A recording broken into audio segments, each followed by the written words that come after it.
Happy New Year, Emily. Happy New Year. How you doing? Oh, let's say I'm doing just fine. How about that? Okay, good to hear. I just got done doing an impromptu WP Tonic show where we were supposed to interview somebody, and then that somebody didn't show up right away, right? And so then we ended up starting something different, and then that something different kind of turned around because that person showed up a half hour later. So you know how that goes. Yeah. Right? How about yourself? I'm doing all right. Had just some good times partying, watching TV, and not really too much crazy stuff over the Christmas season, just kind of laying low here at the house. Yeah. It's as far as like the holiday season goes, I don't think it could have been much better. You know, we moved into a new house, we moved to a new state, then we got a new house, and then family came, and dude, I gotta tell you, the meals were incredible. Did you see what I put on social yesterday for what I made? Not yesterday, but I have been watching your feed for time. I did my first roasted leg of lamb yesterday. It was very, very good. Very good. Came out almost perfect. I did a recipe that had garlic, Italian parsley, and rosemary in it. And then I served that up with sauteed mushrooms and onions with a reduced balsamic glaze and a beautiful salad. Wow. That sounds great. It was pretty awesome. It was pretty awesome. At the risk of going completely off the rails, let's see, I'll share a picture. That's a good picture of it. So is that a good picture of it? That is a good picture of it. So let's pull that up, share the screen. And like I said, it was my first one, right? But that's what that sucker looked like. And so leg of lamb is like you roll it out flat, kind of, and then you put the seasonings in, then you roll it back up, and then you restring it, and then you roast it, and then when you take it apart, it supposedly stays together, and mine stayed together. So I was pretty happy about that. It came out really, really good. As far as like, there it is on the table, and then there it is on the plate. It plated up awesome, and all this pink stuff in the middle is exactly what you want. It came out really good. Nice. For those of you that came here looking for something to do with software, this is going to be the food episode, and we're going to talk about food over the holidays. Now, teasing. So I just really into cooking, entertaining, having the family over, just doing stuff. My daughter was here last night, for example. Just good stuff. It's all been so relaxing since moving. Like, moving is a pain in the butt, but now that we're in the house, everything is just really calmed down a lot. And it's really given me an opportunity to really focus on, as an agency owner, what is Mañana No Mas? What are our processes? What processes generate the highest levels of margins? Which ones interfere with margins? What can go? What can stay? What can get doubled down on? And it's just been a really good season of being introspective and, strategizing success for the next coming year. So I'm always open to talk about that kind of stuff too. So when we are talking about Ask Us Anything on LifterLMS here, those questions could be part of those questions too, folks. I mean, we're here to talk about LifterLMS, installing LifterLMS, activating Lifter. How do you change your license if you need to? How do you add an add-on? Like, we cover all that stuff. That's no problem. But if it's like, hey, I want to buy an Infinity bundle and possibly start an agency, well, that's a conversation we can have as well, because both me and Emily have gone down that path. And I think we're kind of happy we chose that path. I'm speaking for myself, but how do you feel about that? Yeah, the ability to build sites for other people, and really just there's a lot that the software can do. And so if you're connected to a community of people who are looking for LMS capabilities, like I started my first online course, it didn't go so well, but I learned how to use the tools so then I could help other people start theirs. That's really where I found a lot of drive and a lot of development for me as a journey. And so that's been, 8 years of working at Lifter now. Yeah, and I think, to be fair, I don't think a lot of people that watch this understand just how young you actually are. And so when I always think about that, I think about, hey, I'm 57. This has been my journey. This is where I'm at. And then I think about how far you've come and how young you are. It's like, what an advantage.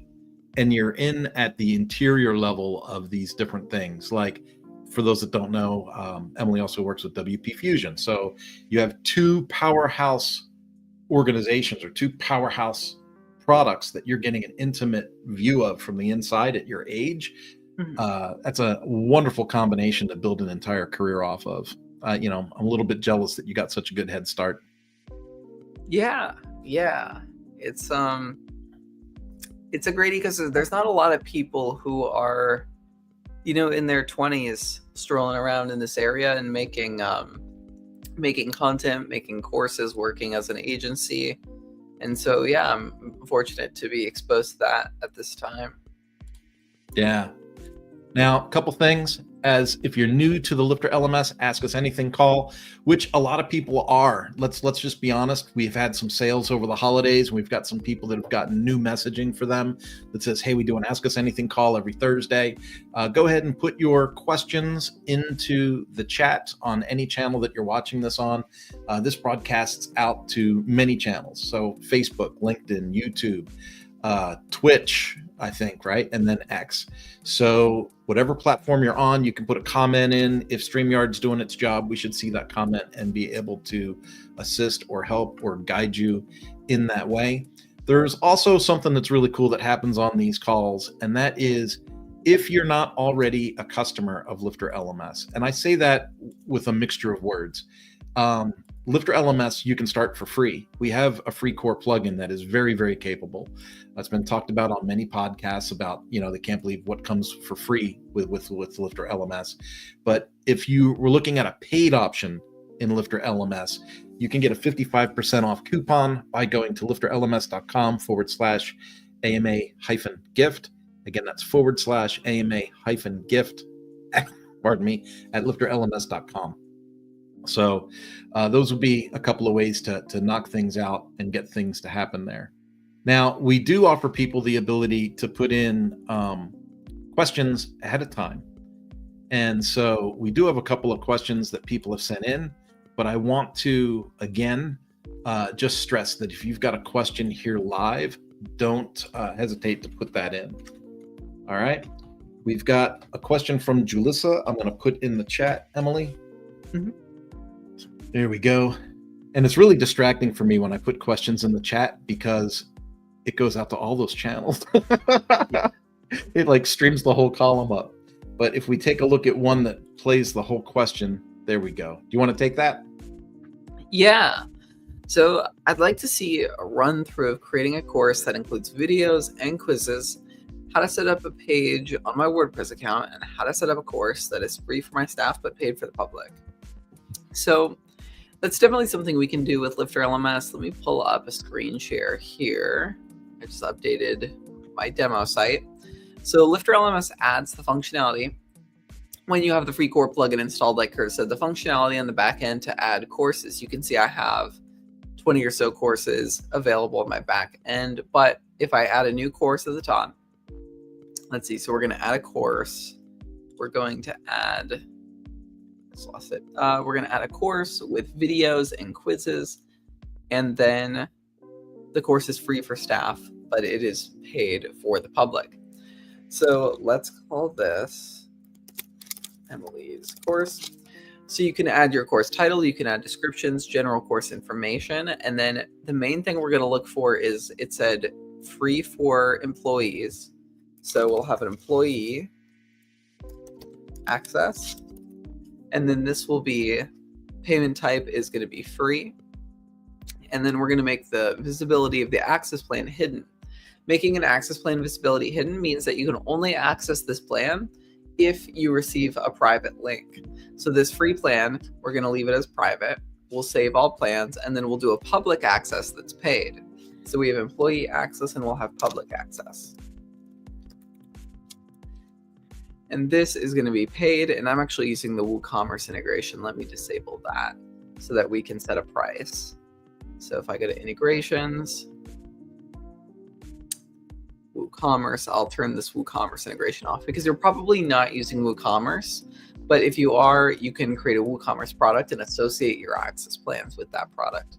Let me reload now that I have that one turned off. The e-commerce capabilities of LifterLMS are really advanced, but a lot of people also like to use something like WooCommerce to sell third-party. So now we have paid plan. The paid plan can be maybe $100 one-time payment, and this is public access. And so that's going to be visible on the front end of our website. So we have our two access plans, employee and public. I'm going to publish my course real quick, and then we'll talk about how we can add our quizzes and videos into this course content. Let's see. So if I view my course, let's just see how it's coming along so far. So we have my course name, minimal course information, public access is the only one available to the public, but if you receive a private link as an employee, you'll be able to get in for free. It says this course does not have any sections, so let's add some sections. If I close that and go into Launch the Course Builder, this is where we'll add our quizzes and our videos. If I jump to my other tab and grab a YouTube video, let's see if I can go to my channel, and here we go. We'll grab this link. And so if I want to add a video to a lesson, there's a few ways to do it. The primary one is to click on the settings icon, and then we'll see video embed URL. This supports YouTube, Vimeo, and Wistia URLs. I have a YouTube video, so I can just drop in my YouTube link, but we could also embed the video within a lesson, which is something I do with Bunny.net, or you could also do with YouTube if you wanted to. I'll show you that in a second. But lesson one, let's just add in some lesson names. Lesson 2 and lesson 3. Lesson 3. Close this out. It'll automatically save from time to time, but if I view this lesson 1 now, we'll see my YouTube video directly embedded into the lesson.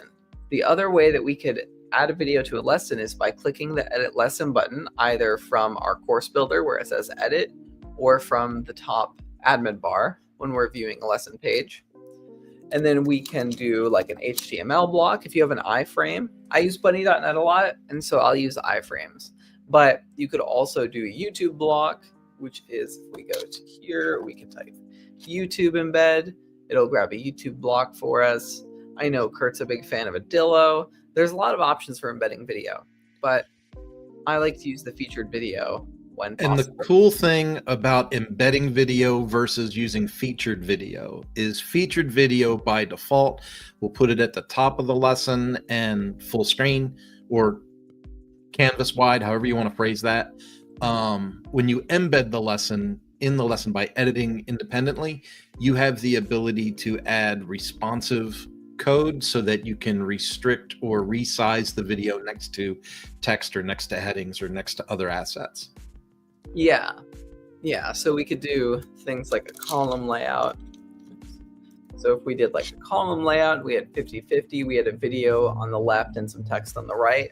You could do that within this content area. Yeah.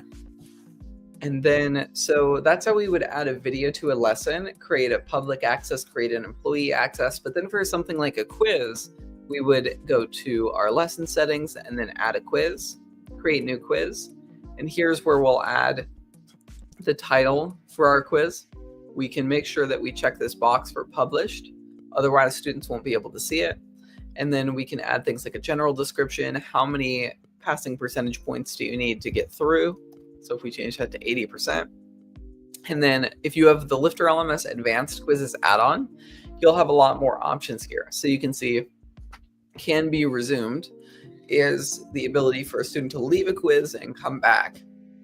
So that's an option. If you have 50 questions it might be a little bit much for people to get through in one sitting. So you can turn this on and say, you can leave the quiz and come back and resume the quiz later as an option. We can show the correct answers at the end of the quiz for students. And then as part of advanced quizzes, we can use question bank functionality. But with the LifterLMS free core plugin, we can use the basic questions, multiple choice, picture choice, and true false. Advanced quizzes, the add-on from Lifter, adds a lot of extra options, but multiple choice, true false, and picture choice do go a long way. That's most of the quizzes that I see.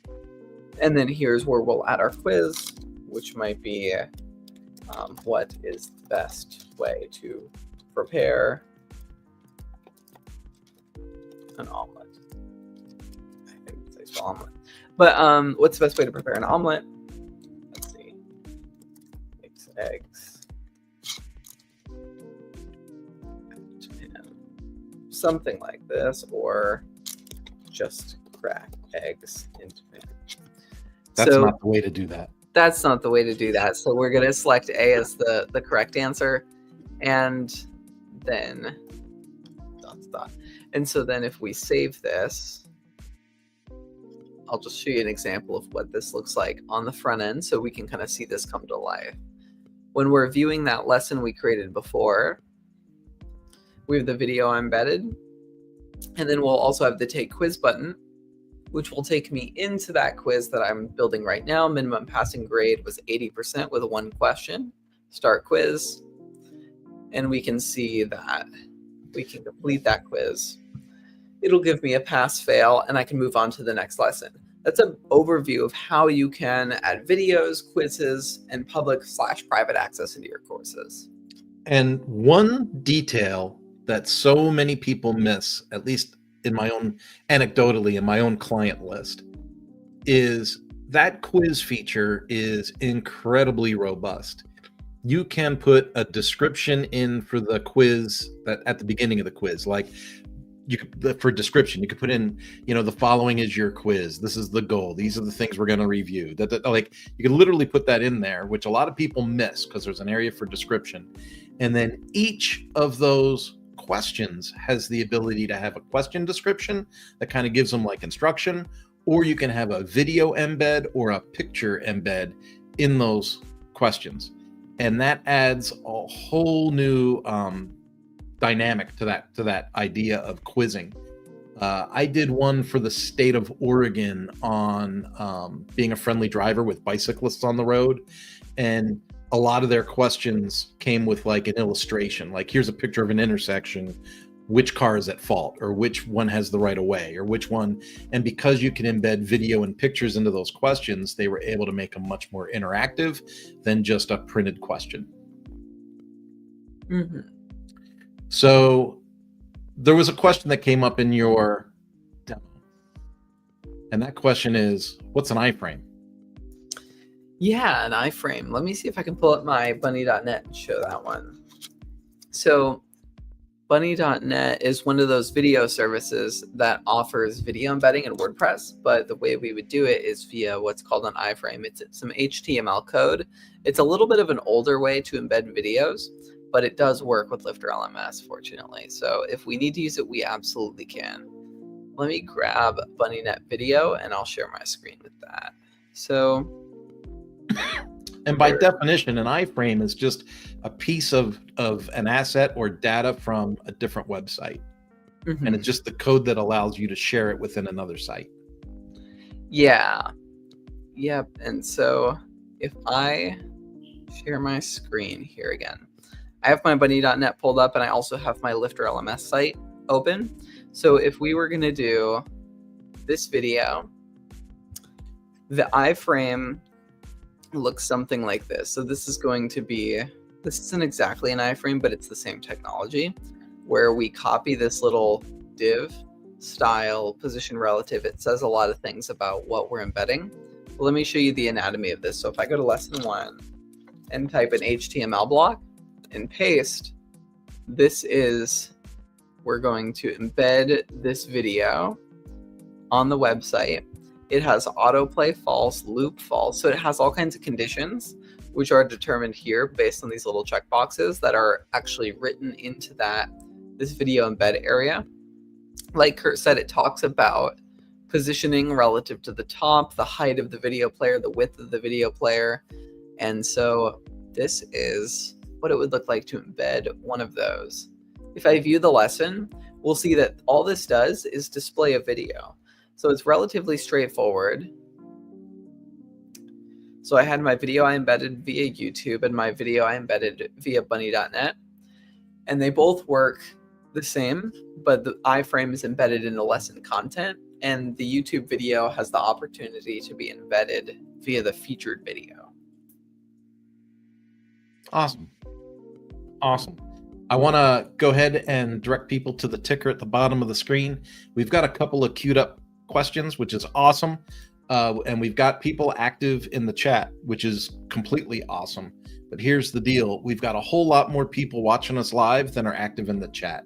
So if you're watching, knowing that we have more than half an hour left, if you've got any questions or just want to tell us where you're from or Happy New Year, jump on in and say hello. Earlier, I had posted up and shared some folks. I want to say hi to Scott, who is on the call. Julissa, who had that last question, is also on the call and giving us feedback in live time.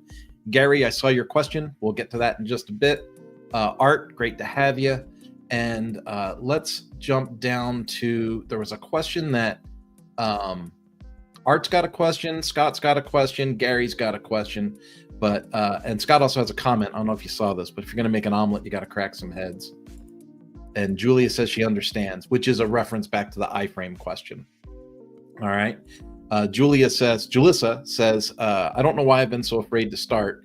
What else is including in the add-on? But I think you covered that because you were talking about advanced quizzes when that question had popped up. So really, really good there.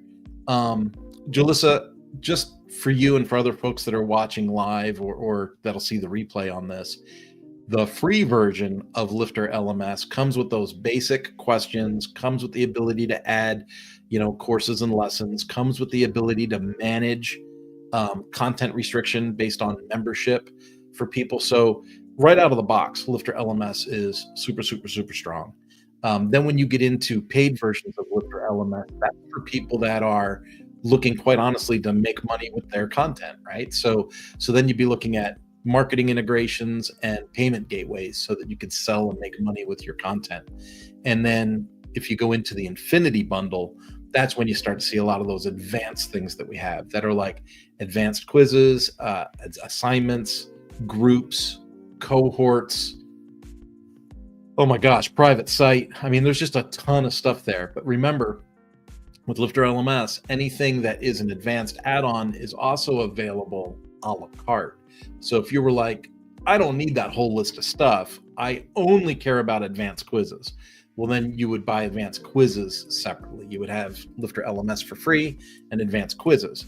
If it was, I need to sell this and also have advanced quizzes, well, then maybe you figure out that, pardon me, that the Earth bundle meets your needs and you would just get advanced quizzes a la carte. What happened to me was I started working with the free plugin just to see if I could use the dang thing. And then I thought pretty quickly, well, the universe makes sense to me because I want to sell a couple of courses. And then it didn't take long to figure out I'm going to start making these websites for other people because other people generally don't have the patience to learn things, right? So I spent the time, I got pretty good at how the whole system works. I understood what the extra add-ons did. So I signed up for the Infinity bundle and made it part of my agency's portfolio on what I offer to customers. So there's a ton of different ways to go, but that's kind of the be all end all of that. I want to jump on to Scott's question, and I want to say I put it in up here. I got to go find it. Here it is from Scott. From Scott, my site is proxenia.io. Nothing wrong with a little self-promotion on the live there, Scott. And I have the Universe bundle. Are there ways to show all the instructors as profiles on one page? I've set up different roles, mentors, etc., and would like to do that for them as well. I am testing Profile Grid as a plugin, which looks like it might work, but if there's a built-in solution, that would be awesome. That's going to come probably a couple of different ways from Emily and myself. Emily, you want to take a stab at what your thoughts are on this one, and then I might have something different to provide. Sure. With LifterLMS out of the box and WordPress out of the box, I don't think there's a page or an archive to list certain user roles. There might be, but there's not one that I've seen. So something like Profile Grid might work well for you. I would also think of something like Gravity View would be something that comes to mind for me, where people could submit a Gravity form with a profile, and then that links to maybe an archive page of their courses or something. But that's Gravity Forms and Gravity View, so that might be a little bit of a rabbit hole. So if something like Profile Grid works for you, then that would be a good solution. Otherwise, maybe a manually curated page would be something that I would consider as well, where you just list out the instructors and mentors you have on your website, assuming it's less than 50 people.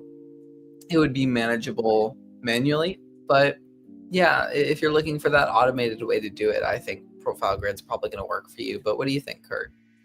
Well, you jumped right into the back of my brain, Emily, and started pulling my files out for me. I'm in the same mindset. As soon as someone says, I want to have a special page that shows this, and they'll say instructors or course creators or coaches, whatever, I immediately go to, well, how many things are we talking about here?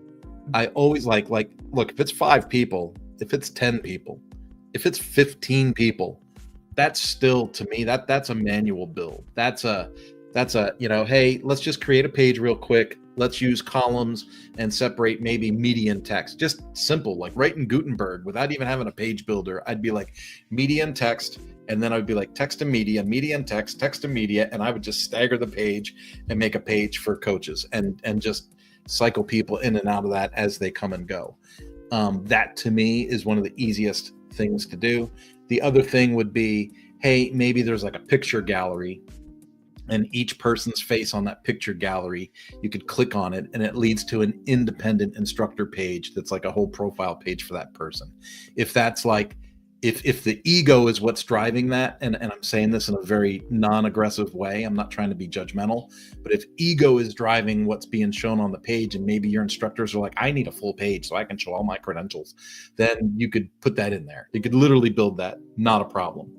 I have not used what we call that Profile Grid. It was called that. Throw that back up on the screen. I have not used Profile Grid specifically, but I have used one called Profile Builder Pro. Was it called Profile? Now I can't remember that. I might have to go look up that website and look on the back end of it and make sure I actually get it for you. I think it's called Profile Builder Pro. And we have a couple of developed features in that site using that product. So in this particular instance, without giving up who the customer is or what their project really is, it is a global group of trainers that offer specific products to coach and train in. And so each trainer globally has a profile, and then that profile allows them to build calendar of events. They can host their own training events. They can sell their own training events. They can communicate with people through it, right? They can do messaging through it. And all of that we built off of Profile Builder Pro as kind of a custom thing in that site. But here's where I go to, and it's part of the answer. It's a very important part of the answer, is what is the volume of people that you have to display? Emily and I are both in the same mindset. Emily, you went a little higher on the number than I do. You know, you were like 50 people. Yeah. 50 is a lot to manage. But if it's a dozen or 15 people, I would completely make that a manual process, build a custom page, or I shouldn't say custom page. Let's say we build a profile template of a page, and then we just say, oh, well, here's your page, add your picture, add your details, build what you want, and that's your page. That to me works really, really, really well. When we get into the volume of things, then I'm like, all right, what do we need to automate and what tools do we need to do that? That in and of itself works great. But if your model is, let's say you don't really have students in your site, let's say it's really a large group of coaches and trainers or instructors, as you had mentioned. Let's say it's an association for middle school teachers. right? And then your question was really, how can each of these middle school teachers have a profile in their page? Well, then out of the box, that's one of the things that LifterLMS social learning would be really good for. With social learning, each person in the site gets their own profile page, their own this, their own that, and everybody can communicate. The thing with LifterLMS with social learning is that it would be each person in the site, each registered enrolled user in the site would get that ability. So it wouldn't be just for instructors, it would be for everybody. So like I said, if it was like an association of middle school teachers, that works out perfectly, right? Because then it's all teachers, all instructors, based on your terminology, how you're using that, everybody gets a profile, their own newsfeed page, all those things. They all get discussions with any group or membership that they're associated with in your site. All of that's out of the box. That works great. But if you have a user model where you have thousands of students and hundreds of instructors, and you just wanted the instructors to have that profile ability, then I think you'd be on the right path with either that profile grid or profile builder. That was a long answer. No, I think that makes sense. And obviously a scalable solution is a really good idea. I don't think we've really hacked the instructor directory issue yet. Yeah. There's a lot to it. Sometimes stuff comes up and I'm just like, is that even something I want to address? A lot of things, and Adam's with us. Adam Silver says, hi. Adam Silver says, yes, it is Cosmo Slabs. It's Cosmo Slabs, but I just thought it was funny, Cosmo Slabs. Profile builder. All right, so I feel good about that. Scott clarifies, he says, it's more for the mentors. I'm hoping for dozens. I'm checking our profile builder. Perfect. The profile builder might be a really good thing for you. There's other things, and it depends on how you're building the website. So then we end up having a conversation about page builders and options and ways to filter data and to be dynamic with things. If you were building, a professionally built website in bricks, for example, you would be able to identify or categorize users and then dynamically display those users in a certain page and do all kinds of things. But that's going to lead us down a different path in this conversation than what we normally cover at this scale here. So I do want to kind of put the brakes on a little bit for that. But if this was a site that you were like really developing like through bricks, I would say Elementor to a certain extent could probably do it too. And I try not to talk about Divi in professional spaces because I'm just not well versed in Divi talk very much. Scott does say thanks. Scott, no problem. It's always cool to be able to help people live. And thanks for submitting the question in advance, because that's cool too, right? So we got the question in advance, and then you were actually here to talk about it. So both you and Jalissa knocked it out of the park and kept us going there. So that's awesome. I want to invite Adam to put up that GoFundMe link, Adam. And if you're comfortable with it, if I see you post the GoFundMe link, if you're comfortable with it, I'll give a quick little blurb to what it's about here on the call. And then if you're not comfortable with it, just don't put the link. How about that? That's easy enough. But we have a pretty good audience here, and I want to give you an option to share that if that's applicable. Art says a couple of questions here. So I want to get to Art's question. First off, Art, I'm going to tell you, this is one of the things that drives me nuts when people ask these things. So I'll try not to sound weird about it, but it's like, I always wonder, what's the motivation for wanting to change something the way that it's built? Like, we get a lot of requests, just for instance, on the dashboard. I got a request today from a client on the dashboard. They didn't like that certificates was near the bottom. They just want us to move certificates near the top, right? So it's not like adding or deleting content from a page. It's really just changing where it's seen in that dynamic content. And so Art says, buttons at the bottom of a completed quiz. Is it possible to reverse the positions as far as the next lesson button, which is currently on the left, and the previous lesson button currently on the right? Yeah, let's see. So there's pardon me. There's not a way that I know of. I'm trying to make this happen so I can see what you're looking at. So if I share my screen, I'm going to use that example I was working with earlier. I'll put lesson 1 in the middle. Perfect. So that we have a previous lesson. And then on my quiz, if I reload, so, oops, that's not what I wanted. Start quiz, complete it.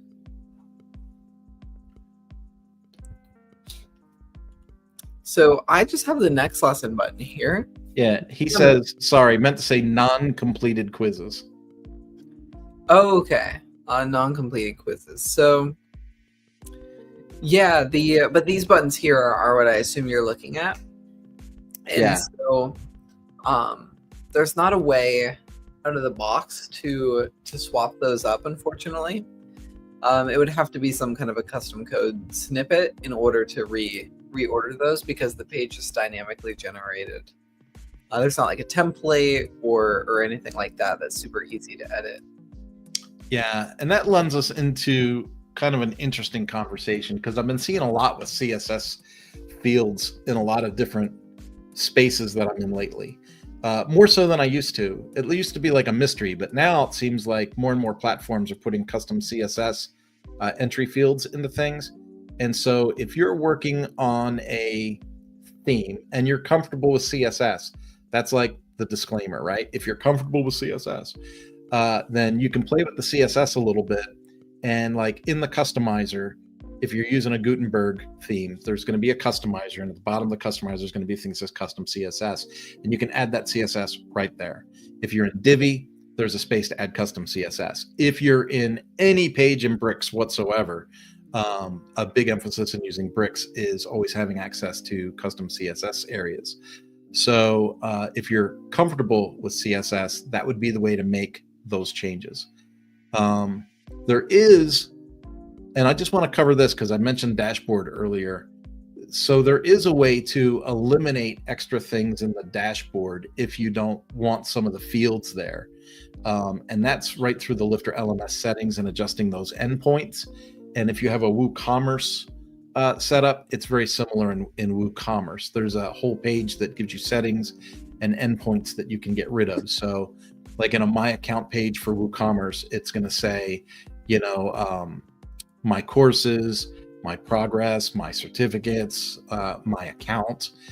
You can delete those if you don't want them there. If you want to streamline your dashboard up, it's easy to take those out. But if you want to change the order of things or add content to those dynamic areas, then it needs to be done through custom CSS. I saw some that would say, and I just want to see your reaction. I just got this on a support ticket over the weekend. Someone said, how do I make all these changes to the PHP file? And I was like, I don't think I want you playing around in the PHP files. like custom CSS is the way to go. And that's the way I see it. How do you address people, Emily, that come at you from a question and answer session perspective of, do I just need to dive into the plugin and make those changes? That to me is a little alarming. Yeah, it's something. If you have experience with PHP, like LifterLMS is well documented in the code. So if you're comfortable with if you modify a LifterLMS core file directly, it will be overridden with updates. So when LifterLMS releases an update, it'll have all the new code. So if you're editing LifterLMS's code in your website, the updates will override it. You can get into creating like hooks and actions so that you can store this in your child theme, so that you can store it in a code snippets plugin.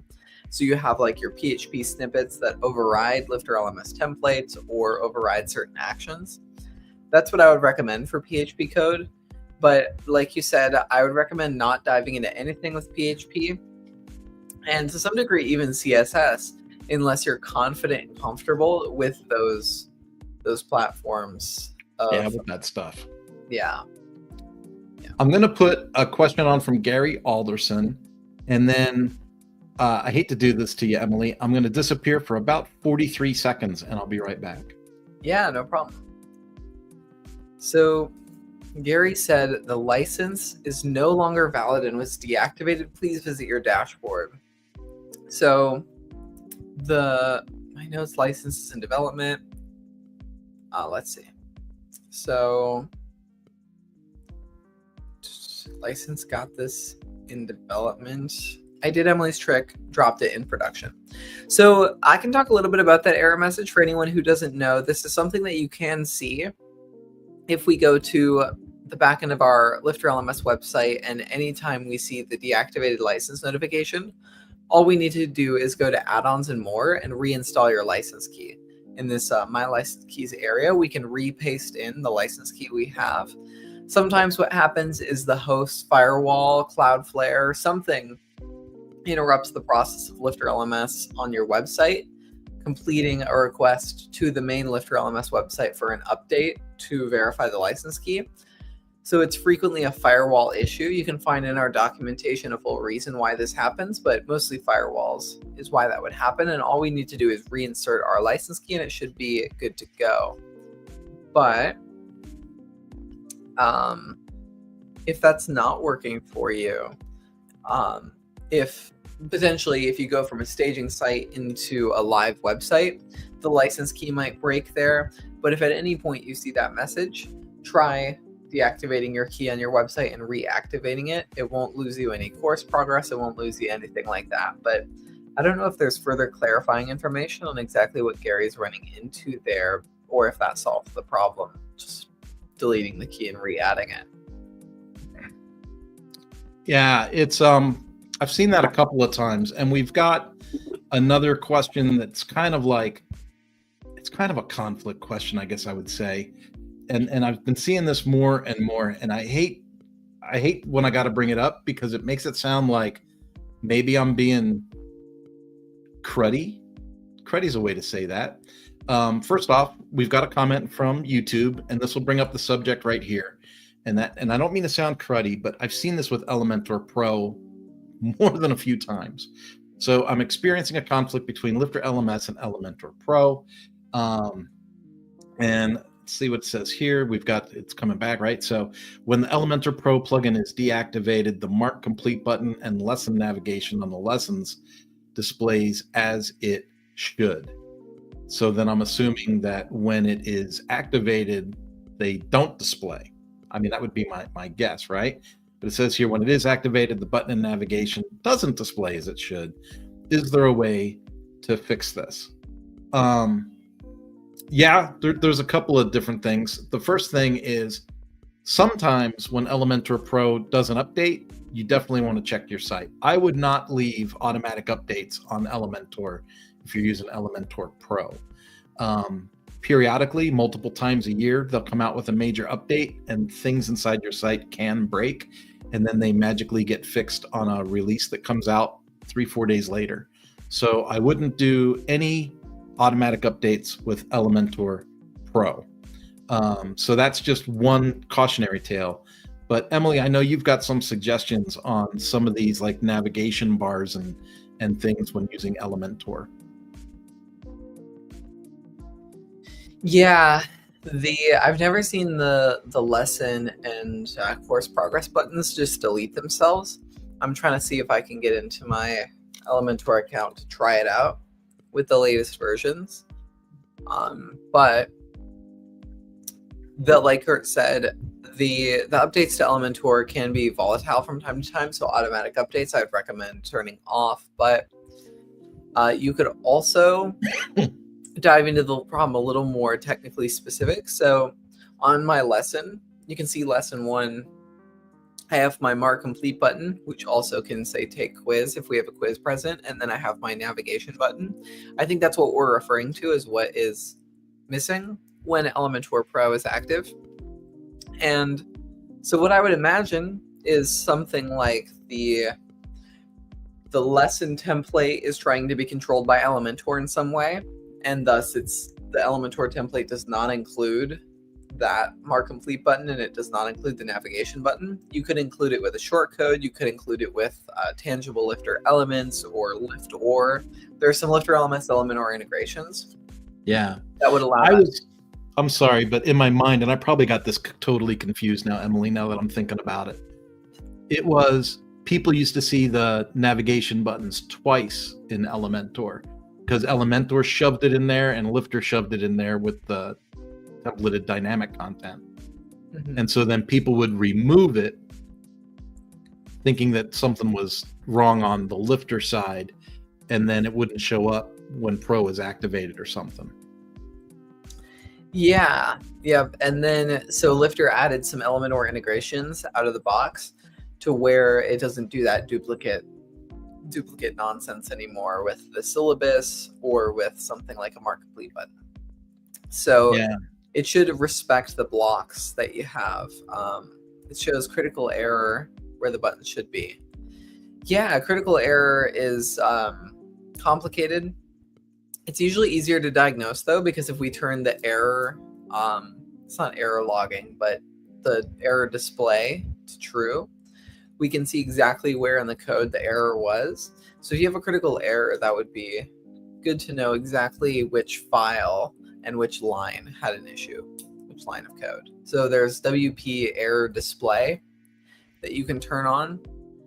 If you don't know how to do that, we could talk about that too, but that would show exactly the file and line that triggered the error. For me, the first thing that I would do, and this sounds like a cop-out, but it doesn't mean to sound like a cop-out. I'm trying to give you like, how does Kurt quickly diagnose something for a client? Like quickly, because that's super important when you're an agency, right? I would literally just go into the website and I would roll back the version of Elementor Pro, a version, and see if that remedies the situation. If that remedies the situation, I would leave the rolled back version up, and then I would create a staging site for that website, and I'd wait like a week or 10 days, like, because Elementor will come out with another version, right? Another update. And then on that staging site, I would do that update first on staging, and I would see if that problem had been rectified. If it had been rectified, then I would go back to the production site and do all the updates and then re-inspect the site. I think that's a good way to do it. But if you can also find in that critical error message the line of code, you could submit a ticket, and our team could help troubleshoot that pretty quickly too. Yeah. Now, totally off subject.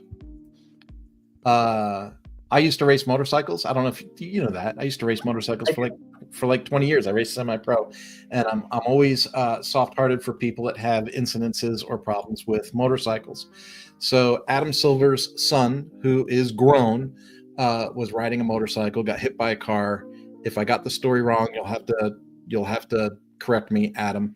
But was a amputation above the knee for his leg, and that's caused a little bit of financial hardship, obviously. So there's a GoFundMe link on screen. If you are partial to any of those kinds of things, I would just encourage you to check that out. Maybe check out the story.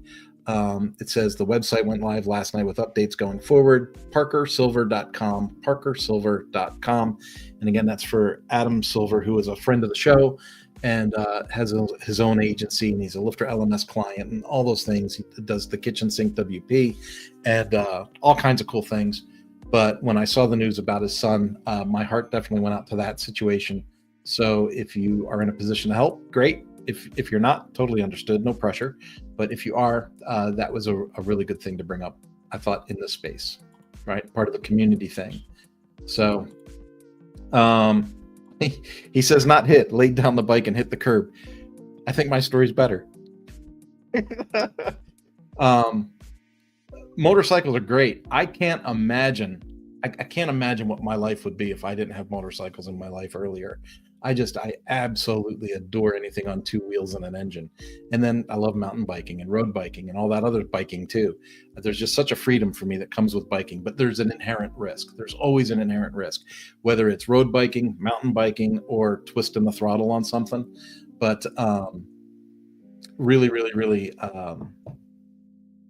it's always worth the price of admission for me, even when things go bad. So if anyone's into it, there it is. Adam says, thank you. No problem, Adam. You're a friend of the show. We love your support as well. So we know you've sent a lot of folks our way. From YouTube, we got a thank you, Emily and Kurt, right? And so hopefully our guidance kind of helps you with the troubleshooting in with other plugins, it's not just Elementor, right? Things can happen with any plugin. For me, I'm always in a hurry, and Emily might be a little more interested in the details, right? I don't care what line of code it's on. I just want the website to work. So typically for me, I'll roll back the plugin. I'll see if the problem goes away. If it goes away, I go, phew, that one's covered for the day, right? And then if I want to make any updates in the future, I'll do that through a staging site. And staging site, if you have a good host, staging sites are easy. It's the push of a button, right? You go in, you say, create me a staging site, and then you have a staging site that you can play with and break things on and do all kinds of crazy cool things with without damaging the site that's in production. And then once you have your remedy, move that remedy to production, and then you're good to go. Jalissa says, thank you guys. I will be back once I get my first course up. Well, you don't have to wait until the course is up. You know, you could come back next week too, because we'll be here next week, Jalissa. TH, let me know what like your real name is and where you're from. It's always cool to know where people are from. And I don't know where Jalissa's from either. Gary's up in Canada. And Adam's on the East Coast. I can't remember which part of the East Coast. I want to say like South Carolina, but I could be wrong. South Carolina, North Carolina. He does the weather report from his front porch. Just for people that don't know. But yeah, haha, definitely in a hurry. Always in a hurry. West Palm Beach. West Palm Beach. Oh my goodness. Sounds like a nice place to be. Are you still happy to be in Seattle? Yeah, I'm really digging it. Adam's from North Carolina. That's awesome. We had a cold snap roll through over the weekend, so it was almost 60 degrees Tuesday, Wednesday, Thursday, like it was almost 60, and then all of a sudden yesterday it was 20 degrees, and I was like, I remember when Emily used to live in Minneapolis. How cold is it in Minneapolis? Just count my blessings is what I thought. Yeah. All right, TH is Jamar. So I have no idea how TH came out of Jamar, but Jamar is in Mississippi. He's been using LifterLMS for almost 5 years. Awesome. I hope this resource where we go live once a week is valuable to you folks. For folks that are just getting started like Jalissa, to people like Jamar that's been doing it for 5 years plus. I myself, I'm coming up on a 10-year anniversary, I believe, of being with LifterLMS, and the company's going to be coming up on its 11th year anniversary soon. So I got in pretty dang quick. Scott says he's in from Orlando.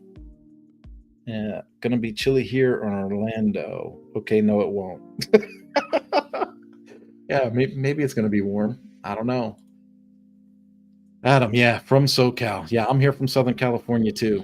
Moved here in 2017. 30 degrees this morning and 45 currently. Yeah, we were at like 20 degrees here in Kansas. And I was like, man, it's cold. My sister sent me a sweatshirt for the dog, which I thought was kind of crazy, but that's what happened there. And Jalissa says, my husband retired and we got our dream house, got chickens, dogs, and cats, and the neighbor's horse. Awesome. This was great. I have to create courses for therapists as they'll be required starting in 2026. This is phenomenal. I'm really glad that we get to connect with people like this and meet people from all over the place. Julia says, icy and freezing. Julia's in Canada. Isn't Julia in Canada? I think UK. I mean, that's what I'm seeing. Okay. Yeah. Because we got, what's an iframe from her, but she's been on the show quite a bit. I keep calling it the show. It's the call. I don't know what you want to call this thing that we do every week. But just so I don't miss out on the opportunity, I'm going to put the banner back down at the bottom again. And that is, if you're on this call and you're looking to become a customer of LifterLMS, you can get 55% off on your purchase by going to lifterlms.com/AMA-gift. Again, that is lifterlms.com/AMA-gift. I want to thank everybody for coming again. I know that with the new year comes a lot of distractions. We're hoping that the new year is kind of a key point for you, a moment of motivation and inspiration, but not only that, consistency. Because if you're going to be in the course creator space, it really does require a little bit of consistency to stick with it and manage it once you've got it. Julia, no problem. It's great to see it. She does say she's from the UK. So good memory for you, Emily. And Scott says he's really excited to get his program launched, and LifterLMS was the key to bringing it all together. Yeah, I agree 100%. For the record, when I started using Lifter, I was a big fan of everything right out of the box, and I still am. For people, I usually talk to people in the beginning throes of course creatorship, minimal viable product. Get your information up, get your course up, get something launched, start generating revenue or interest as soon as you can. The sooner you're out there talking about what you're doing, the more you'll grow a community of people that are willing to participate in it. Try to avoid the just because I can, I should mentality. Like, I've gotten pretty involved in bricks and custom CSS and, some design elements recently. And it's really tempting to go, oh, I want to build the most perfect, coolest website with all this cool stuff and spinny things and embedded GIFs or GIFs or whatever you want to call them. I'm going to do really cool stuff with automations. And it's really easy to get wrapped up in the technology instead of growing a business. And I think it's important that while we have the ability to talk about making cool stuff, when we talk about course creatorship, it really is about sharing your ideas, sharing your thoughts, and generating revenue from them. And so from that perspective, I want to encourage people that, yeah, we can do these calls and we can talk about all kinds of cool things. But at the end of the day, how is your project going? What's your strategy for sharing your course and generating revenue for yourself? And hopefully we're in a good space to help you do that. And for folks that aren't interested in generating revenue, believe it or not, there's a whole subset out there in the e-learning space that don't care about revenue. Usually they're training managers and they're doing it internally for a company, and they have to provide the training, even though it doesn't generate revenue per se. Remember that training that you're providing for that intranet group of people, that is still generating revenue. Like, it took me a long time to wrap my head around this. But like when I worked at Ducati, for example, the motorcycle company, I was able to start tracking through different key performance indicators in that business. I was able to say, hey, dealers that participated in this training, generated an extra 47% in parts and labor sales at their dealerships, which translated into something like $28 million in part sales for Ducati out of Italy. And so when you can take a look at your training content and say, okay, this is what our motivation was, this is what our goals were, and this is what we achieved, that even if you aren't selling the training, you are providing the training with a desired outcome. And it's really cool when you can track it and see it happen in real life. Emily, do you have any closing thoughts? We got a minute left. No, it's just use that coupon code Kurt put in chat, 55% off. Try out LifterLMS if you haven't already. And for everyone on the call who has tried it, thanks for joining us, and we'd love to see you next time. Yeah, if you want a fully populated example of LifterLMS with sample content and sample courses and sample users and all the bells and widgets that Infinity gives you, you can do the lifterlms.com/try. It costs $1, and we host that site for you for 30 days. So it gives you a chance to, hey, what would it look like if I had students, if I had reporting to look at, if I had courses? You can kind of get a chance to see the back end of a website and play with it that's fully populated and working, rather than trying to picture something that you'd have to build from scratch. So a lot of people get a lot of value out of taking the trial sites that we offer. And with that, I think we're going to wrap up a day. What do you think? Sounds great. All right, let's go into media. I'll hit the fancy button here for us leaving. And folks, we will see you next Thursday.